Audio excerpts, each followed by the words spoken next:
Imaginez que vous êtes un urgentiste appelé dans un carambolage sur l'autoroute.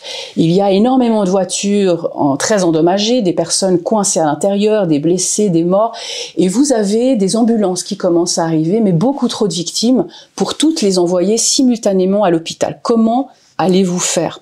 Le but va être de sauver le plus de personnes possible, de faire le plus de bien possible, et le but va également être de reconnaître la valeur égale de chacun. Il ne peut pas y avoir de passe-droit, ça ne peut pas être basé sur le fait que la tête d'un des patients vous revient ou que c'est quelqu'un que vous connaissez en bien ou en mal.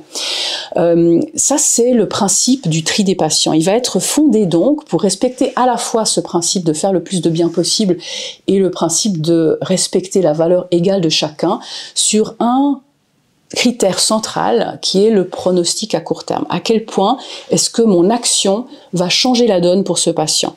Certains patients iront entre guillemets trop bien. Ils peuvent attendre. Ça va pas coûter de risque pour eux de ne pas prendre les premières ambulances. Vous allez les installer, mais vous n'allez pas immédiatement les envoyer à l'hôpital. Ça, c'est les patients dont le feu est au vert. Ils vont pouvoir attendre, ils vont trop bien pour être urgents et prioritaires. Certains patients vont trop mal. Leur feu est au rouge. Cela, quoi que vous fassiez, malheureusement, vous n'allez rien pouvoir faire pour eux, ou alors vous allez pouvoir bouger l'aiguille beaucoup trop peu pour que ça vaille la peine de les mettre en priorité, au détriment à ce moment-là de personnes qui auraient de meilleures chances. Vous allez cibler le milieu.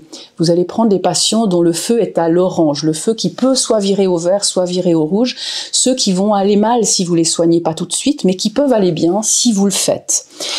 Je vous ai donné l'exemple du carambolage sur l'autoroute, mais évidemment, il est transposable dans toutes sortes de situations. Un incendie dans un tunnel, une pandémie avec beaucoup de patients qui arrivent en même temps aux soins intensifs. Et à ces moments-là, eh bien, c'est toujours le même principe qui va régir la chose. On doit pouvoir être aussi précis que possible dans la définition du pronostic à court terme de chaque patient. Et ensuite, on trie par le milieu, en prenant en priorité ceux pour lesquels notre action fera la plus grande différence.